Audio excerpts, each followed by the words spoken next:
Bien,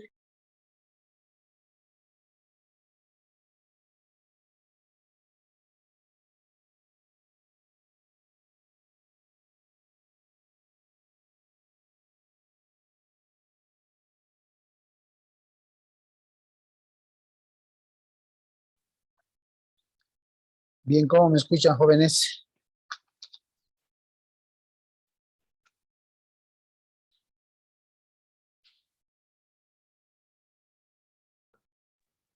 Hola, hola chicos, ¿me escuchan? Se escucha, doctor. Ya, ok. Que vayan conectándose todos. Les voy a pedir, por favor, no olvidarse de registrarse en el chat de la grabación.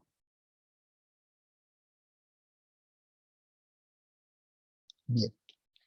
Mientras se van conectando. A ver. El defecto de una obligación es el incumplimiento. Eso estamos claros. Se espera que la parte deudora cumpla. Cuando hablamos y cuando ustedes vean en el tema específico sobre el incumplimiento de la obligación, con seguridad van a ver un tema que se llama ejecución forzosa de las obligaciones. El tema de la ejecución forzosa de las obligaciones nace precisamente ante el incumplimiento de una obligación por parte del deudor o los deudores. Esto puede significar que, como más o menos creo que decía Silver hace un momento, Fernando, puede darse la posibilidad de que existan muchos deudores o que existan varios acreedores. ¿Sí? Ante esto de darse el incumplimiento, con seguridad, van a nacer dos figuras que no les debe ser extraño a ustedes. Por lo visto, no les es extraño. Con seguridad han escuchado los términos mancomunidad y solidaridad. ¿Sí? ¿Han escuchado mancomunidad y solidaridad?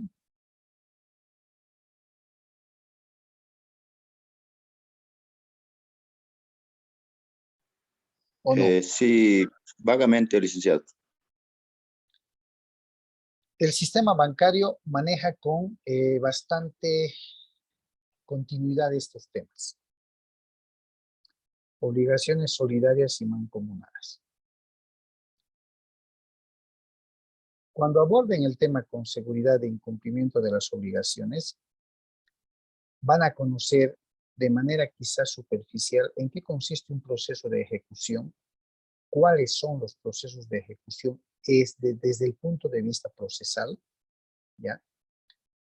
¿A qué le llamamos un proceso ejecutivo? ¿A qué le llamamos un proceso coactivo?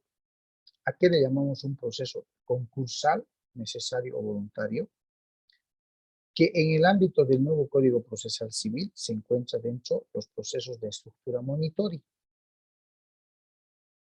Y ahí ustedes van a poder ver cuáles son los pasos que va a generarse a favor del acreedor cuando el deudor incumpla una obligación y el acreedor inicie una ejecución forzosa de la obligación incumplida. Hace un momento les preguntaba qué consecuencias jurídicas podría generar el incumplimiento de una obligación. Y el incumplimiento de una obligación le genera pues al acreedor, al iniciar el proceso de ejecución, gastos de dinero, pérdidas de tiempo, contratación de abogado, gastos por valores, fotocopias, diligencias que se hacen en el proceso judicial y todo lo demás. Ya eso en materia procesal se llama costos y costas, independientemente de honorarios profesionales y demás. Eso va a recibir un nombre en la fase de ejecución forzosa que se va a llamar daños y perjuicios. Independientemente de ello, va a generar lo que conocemos como responsabilidad civil. ¿Ustedes qué penal están llevando, chicos? Penal 2. Penal 2. Entonces ya han conocido cuáles son las acciones que derivan de la comisión de un delito, ¿cierto? Dice la norma que de la comisión de un delito emergen dos acciones. ¿Cuáles son?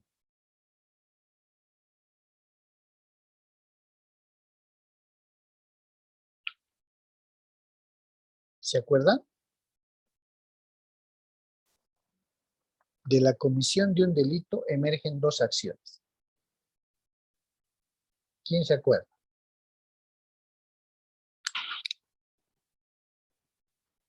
¿Qué entendemos por responsabilidad civil? Vamos a empezar por ahí. Que se genera como consecuencia del incumplimiento de una obligación.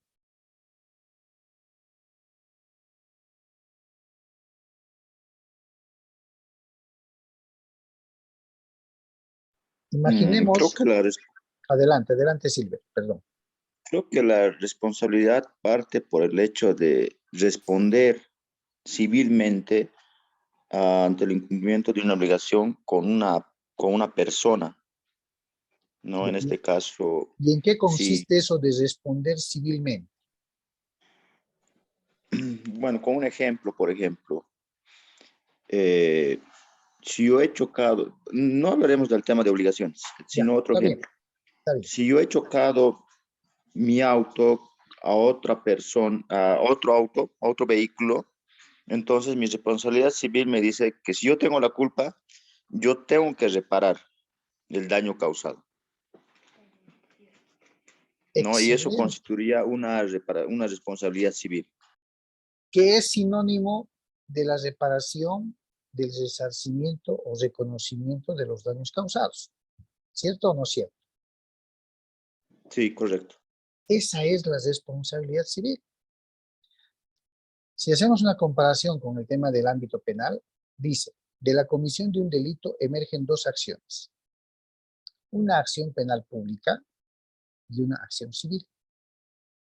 Una acción penal pública para la investigación, procesamiento, juzgamiento y sanción del autor.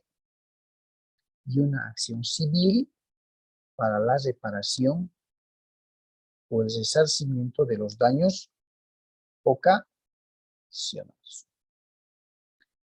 En obligaciones, hay un tema que van a ver ustedes que se denomina la teoría de la responsabilidad civil. Y se los acabo de decir, el incumplimiento de una obligación va a generar daños y perjuicios. Con seguridad que sí. El solo hecho de perder tiempo en procesos, abogados, como les he dicho. Pero independientemente de esos daños y perjuicios, ustedes van a ver en el tema respectivo, dentro de la teoría de la responsabilidad civil, ¿sí?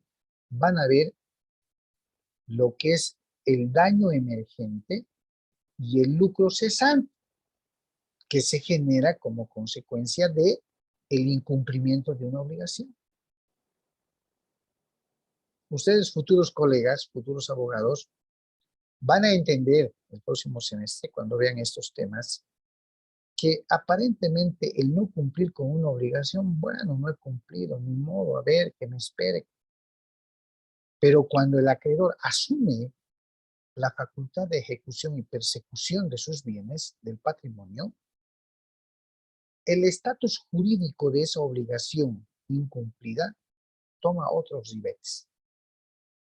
Y va a depender de la estrategia que ustedes puedan tener como abogados en defensa de los intereses de sus clientes, aplicar la teoría de la responsabilidad civil para que independientemente de los daños que esto pueda ocasionarle al acreedor, también puedan ustedes encontrar, si corresponde lógicamente, siempre y cuando sí corresponda, el daño emergente y el lucro cesante. ¿Alguien ha escuchado lo que se entiende por daño emergente y lucro cesante?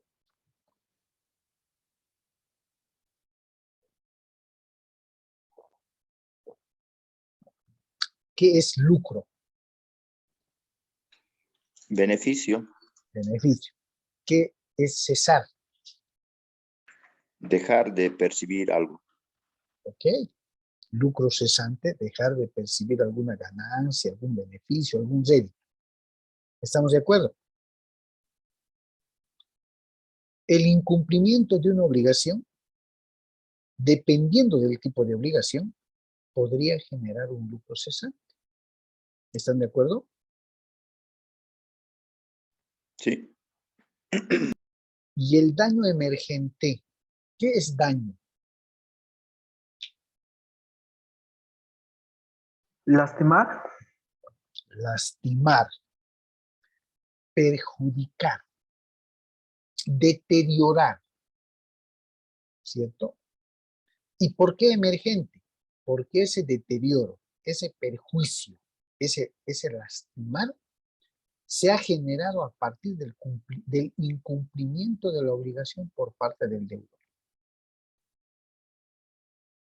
¿Sí?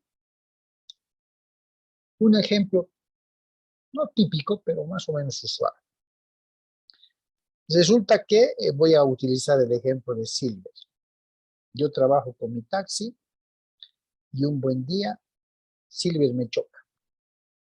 Silver tiene su carro particular. En cambio, el mío, al ser taxi, es mi herramienta de trabajo y de sustento económico de mi familia. Me choca, perfecto. ¿Debes resarcir? Sí, debes reparar. Hay responsabilidad civil. Porque mi auto, antes de que me choque, no estaba así. En ese ejemplo, ¿podrá catalogarse la existencia de lucro cesante y daño emergente o no?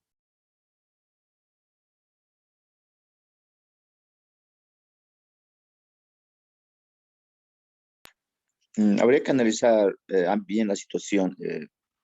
Si el particular chocó al taxista, por así decirlo, definitivamente hay un daño emergente y un lucro cesante. Muy bien.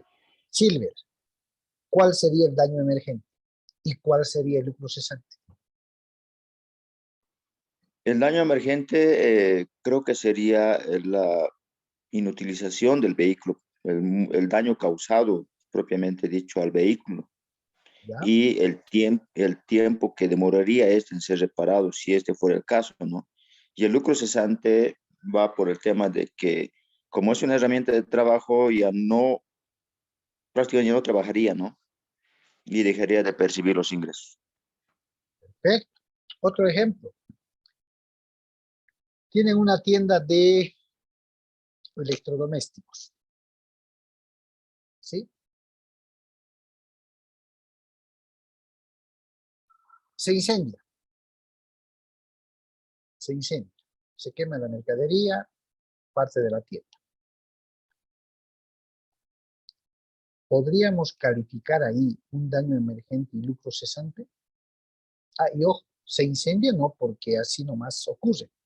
Se incendia porque la tienda de al lado estaba haciendo unas instalaciones con soldadura, cortinas o algo. El incendio, se quema la mercadería, poco o nada se rescata y hay que calificar responsabilidad civil. ¿Podríamos catalogar en ese ejemplo daño emergente y lucro cesante o no podríamos?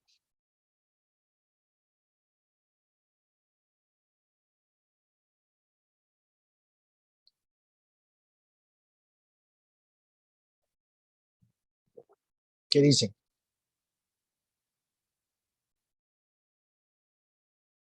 Eso es lo que van a hacer ustedes, chicos.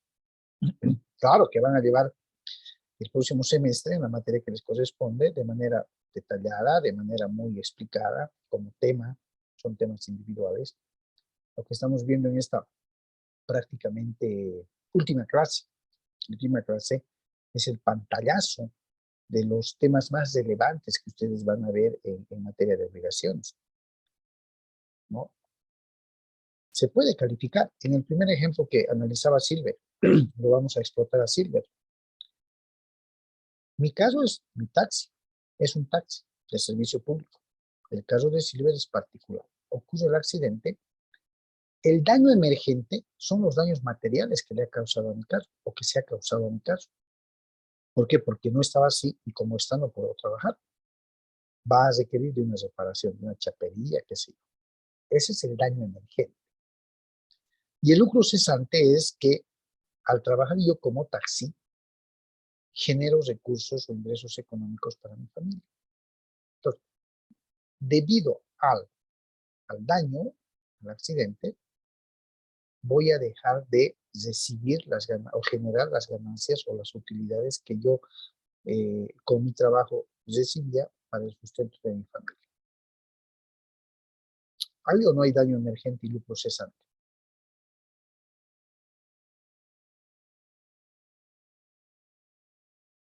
¿Qué dice? En el segundo ejemplo Sí, también licenciado. creo que hay también. Sí, hay. En el ejemplo de la tienda. ¿Cuál es el daño emergente?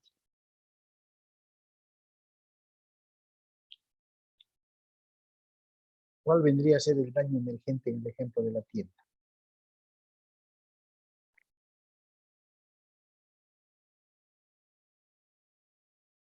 ¿La tienda? El daño material que sufrió la tienda por el incendio. Muy bien. El daño material, se ha quemado la mercadería, se han quemado los electrodomésticos, si tenían tenis, si tenían a la venta su mercadería. Ese es el daño. Fuera de los materiales también, las paredes y todo. ¿Y el lucro cesante cuál sería?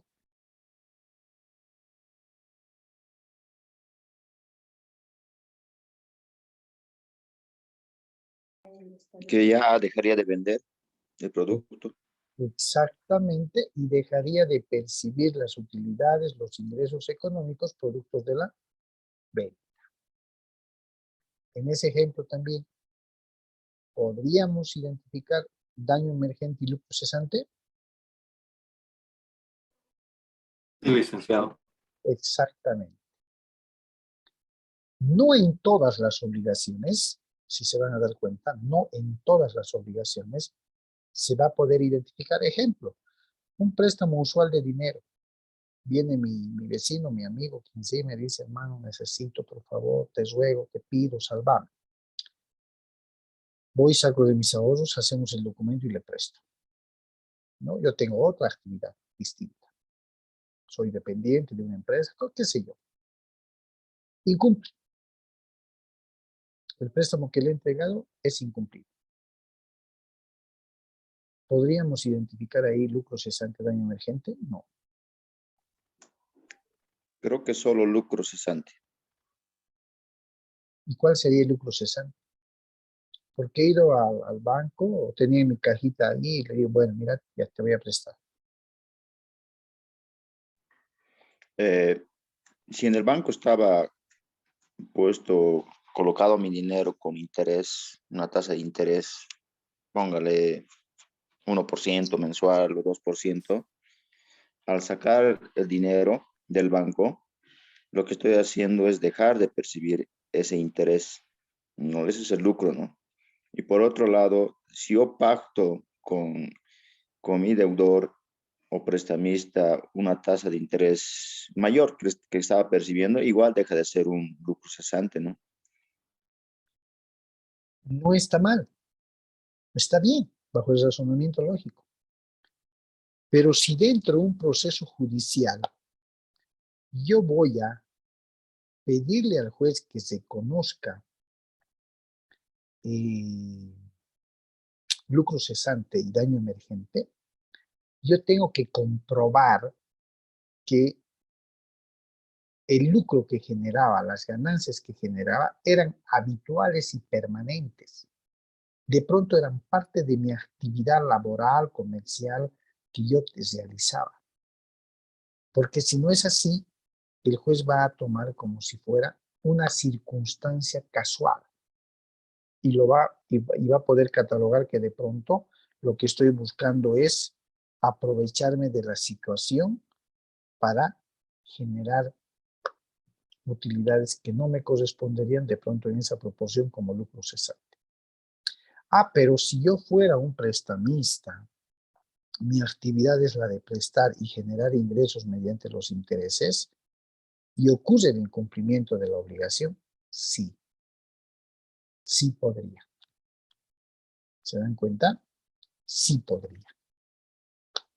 Entonces, es un análisis que, lógicamente, les vuelvo a reiterar, explicado en la materia correspondiente, ustedes como abogados van a poder, van a tener que realizar.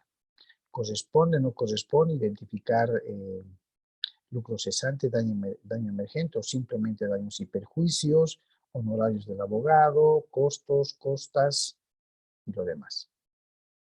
Quizás multas, dependiendo del documento que han firmado, ¿cierto? Entonces, esas son las consecuencias jurídicas que genera el incumplimiento de una obligación.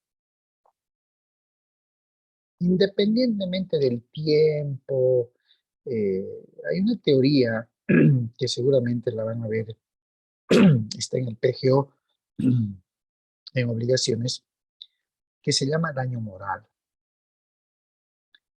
El daño moral viene a ser más un tema subjetivo, porque procesalmente es bastante difícil de comprobar. ¿Ya? Bastante difícil de comprobar. Va a ser importante que si yo pretendiera calificar ante el incumplimiento de una obligación un daño moral, tendría como abogado que saber respaldar, saber corroborar que evidentemente ha existido ese daño moral. Porque si no tengo los suficientes elementos para poder hacer aquello, no voy a poder. No voy a poder y seguramente el juez va a declarar improbada mi pretensión. Y me reconocerá a lo mucho las costas y los costos del proceso. ¿Ok? Entonces son temas, chicos, que van a ver de manera muy puntual, de manera muy precisa, pero estoy advirtiendo que hay buena base. Se ubican perfectamente en lo que es deudor-acreedor y en lo que viene a ser causas de cumplimiento, causas de incumplimiento, formas de cumplimiento y formas de incumplimiento de una obligación. Y cuáles van a ser las consecuencias que va a generar el cumplimiento de una obligación. Frente a esto, y este es un tema importantísimo que esta pandemia también nos ha ayudado a entender y a considerar. Fuera de esto, no sé si ustedes han escuchado algo sobre la imposibilidad sobrevenida del deudor para cumplir con la obligación por causas no atribuibles a este. ¿Se acuerdan de la mazamorra o del desastre este que se generó hace 2 años, creo, en Quilipaya? Sí, licenciado. ¿Recuerdan? No sé si pudieron ver en informativo el caso este de un señor que tenía su taller mecánico y quedó totalmente tapado. Creo que habían 5 o 7 vehículos, totalmente tapado por la mazamorra, se cubrieron los vehículos, se llevó el tinglado, se llevó el muro, las herramientas, totalmente. Perdió todo. No sé si han podido ver. El señor habló por la televisión, salió en la televisión. ¿Pudieron ver? Sí, licenciado. Ya. Antes de advertido, este señor tenía una obligación con un banco.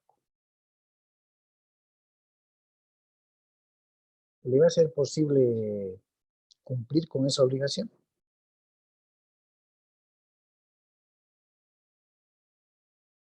¿Qué creen? Definitivamente se le hace imposible cumplir. ¿Y es una causal que se le puede atribuir al señor, al deudor? ¿O es un No, caso de fuerza mayor, hecho fortuito? es un caso fortuito, ¿no? Que escapa ya de las manos. ¿Y qué creen que pasa con la obligación existente, con la deuda?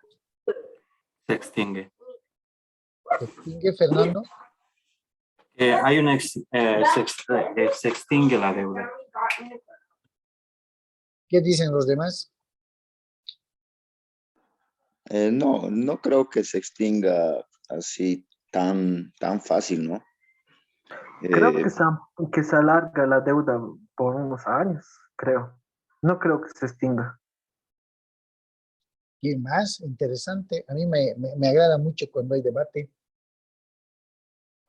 Ocurre lo que usted dijo antecediendo a lo que estábamos tocando, el Ajá. tema. Creo que esa figura jurídica es la que procede. Les comento que la figura jurídica de la imposibilidad sobrevenida no imputable al deudor está previsto en el artículo 379 del Código Civil. Es una figura que se aplica con todas las solemnidades que lógicamente la ley exige, pero que como resultado final, como decía Fernando, se extingue la obligación. ¿Por qué? Porque no es una causa, una razón que se le pueda atribuir al deudor. ¿Qué le podrían exigir a este señor que ha perdido todo? Se ha hecho cargo de 5 carros, herramientas, instalaciones y demás. ¿De dónde podría él establecer el cumplimiento o por lo menos prometer que va a cumplir con la obligación? Si prácticamente la fuente de donde generaba los ingresos ya no existe. Y no se le puede echar la culpa, reitero, no atribuibles, no imputables al deudor. Esa deuda se va a extinguir. Definitivamente se va a extinguir.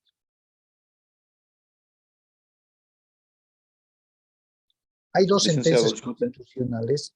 Perdón, adelante.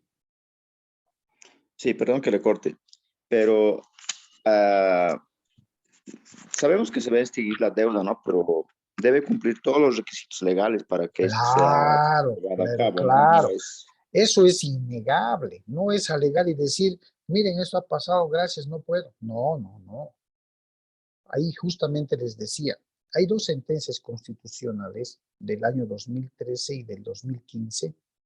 Si mal no recuerdo, la del 2015 creo que es la 1088, quebrado 2015, en la que el Tribunal Constitucional, tomando en cuenta el artículo 379 del Código Civil, imposibilidad sobrevenida no imputable al deudor para el cumplimiento de una obligación, ha analizado y ha interpretado las figuras de la causa mayor y hechos fortuitos.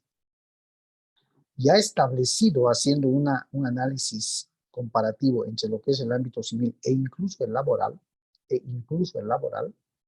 que, por ejemplo, cuando una empresa ingrese en iliquidez por causas que no se le puede sindicar, no se le puede atribuir a la empresa, al empleador, la empresa estaría habilitada para poder despedir a los trabajadores. Ojo. Pero tiene que demostrar, como decía Silver, de manera contundente y fehaciente que hay liquidez. Y en el ámbito civil, lo propio. No es simplemente alegar que he caído en liquidez, mira lo que ha pasado. No. Tiene que efectivamente corroborar que esa causa de fuerza mayor o hecho fortuito le ha generado una total iliquidez. No va más, no puede más, no va a poder recuperarse. Ahora, tratándose de entidades financieras, ustedes saben que existe contingencias que deben cubrir contable financieramente, autorizadas por la ASFI, para declarar ciertos créditos, ciertas deudas como cuentas incobrables, de que no se pueden cobrar, no hay forma de cobrar. El 379 también va a ser un artículo que ustedes, llegado el momento, van a analizar de forma muy, muy profunda. Y reitero, no es fácil, no es alegar, no es presentar algunos documentos, sino es corroborar de manera fehaciente que estoy imposibilitado de pagar y definitivamente no ha sido mi responsabilidad, no es mi culpa. Por lo tanto, pido que se extinga la obligación, porque lo que se busca con esta imposibilidad sobrevenida es la extinción de la obligación. ¿Sí? La extinción de la obligación. Y en ese acápite, chicos, van a ver también un tema importante, como en derechos reales vimos la clasificación de los bienes, van a ver la clasificación de las obligaciones, que doctrinalmente es amplio, pero académicamente se elige los modos de, o las clasificaciones o las clases de obligaciones más importantes. Y una de las más importantes tiene que ver con la obligación civil y la obligación natural. Si yo le he prestado, a ver, vamos a usar a alguien. Juan Carlos, buenas noches, ¿me escuchas? Juan Carlos Chayapa. Creo que se ha dormido. Sí, Luis, sí. Allá. ¿Cómo estás, Juan Carlos? Bien, gracias. A ver, si yo le he prestado a Juan Carlos un monto de dinero, como somos amigos de confianza, he confiado en él, no hemos hecho un solo papel. Y Juan Carlos me dice, licenciado, por un mes, pasa el mes y nada, pasa 2 meses y nada. Y le hago recuerdo a Juan Carlos, y Juan Carlos, ¿será posible que puedas devolver el dinerito que te presté? Estoy necesitando. Y Juan Carlos me dice, no tengo, le dice, a ver si puedo el próximo mes, y así sucesivamente. ¿Lo puedo ejecutar? ¿Puedo ejercer como acreedor mi derecho a ejecución y persecución o no puedo?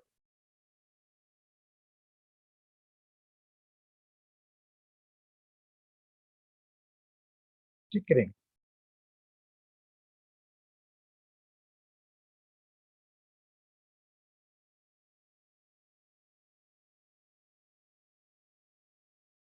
¿Lo puedo o no lo puedo ejecutar a Juan Carlos?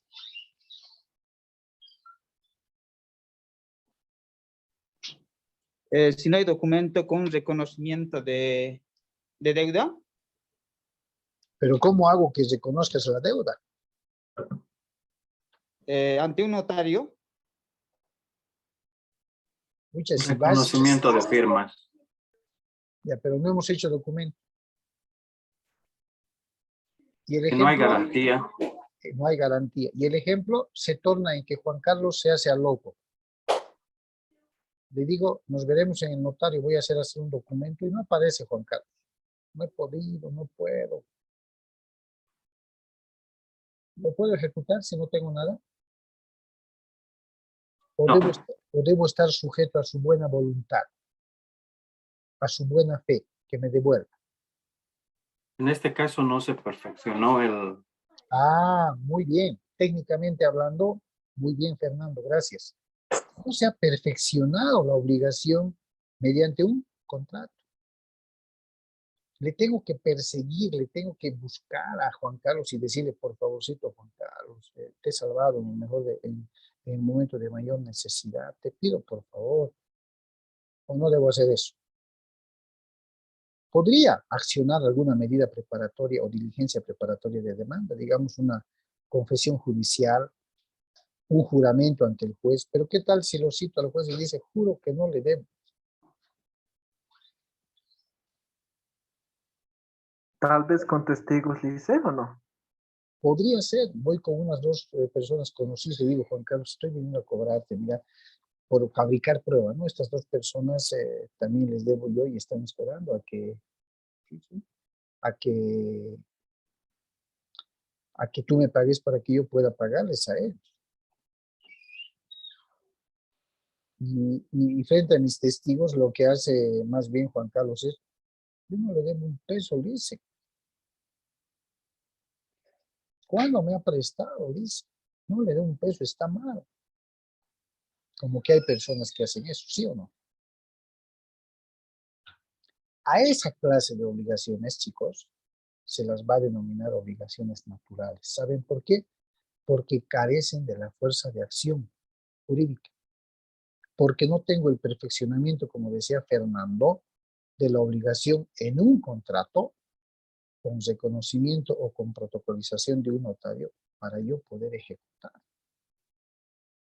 Entonces voy a estar supeditado al por favorcito. ¿Se dan cuenta? Las obligaciones naturales son aquellas que carecen de la acción de ejecución.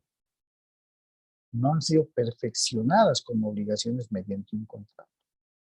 Ah, pero ¿qué pasaría si ocurre lo contrario? Le he prestado dinero a Juan Carlos. Con un documento se ha perfeccionado la obligación, un interés, un plazo y está notariado. No me paga. Ingresa en mora. Le espero una semana, un mes, 2 meses y no me paga. ¿Lo puedo ejecutar o no puedo? ¿O tengo que ir a rogar? No puede ejecutar el documento. Lo puedo ejecutar. A esa obligación que cuenta con un documento debidamente notariado se denomina obligación civil, porque cuenta con la fuerza de acción ejecutiva. En cambio, la natural no cuenta, pues, tiene que estar, por favor, sé buena gente, devolver. Eso es lo que tienen que hacer. Eso es parte mínima de la clasificación de obligaciones que ustedes van a ver. Hay una obligación que se llama las obligaciones degeneradas. Si yo separo la palabra obligación y me voy por el término degenerado, ¿a qué me estoy refiriendo?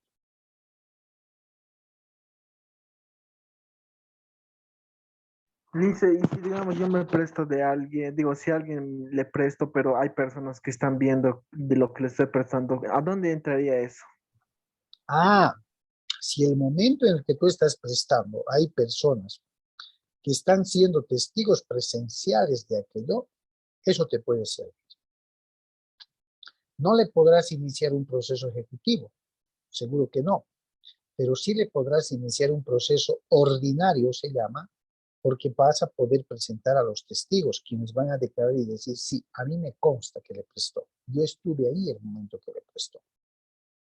A esos se llaman testigos presenciales. Pero si yo presento testigos, tú sabes que tenía, ¿no?, ese dinero y le he prestado a este Juan Carlos, vas a decir que sí. El juez les pregunta y les dice, ¿le consta a usted o le han comentado? Bueno, me ha comentado el señor. No, no sirve. Pero si son testigos de vista, como dice la doctrina, o presenciales, esos testigos sí cuentan. Porque pueden dar fe, pueden dar testimonio de que evidentemente ha habido esa obligación. Bien, chicos, se ha pasado muy rápido el tiempo. Tenemos un cronograma de exámenes finales que van a ser presenciales. Se deben tomar todos los recaudos de bioseguridad. Cualquier medida en función al número de estudiantes les voy a comunicar vía WhatsApp.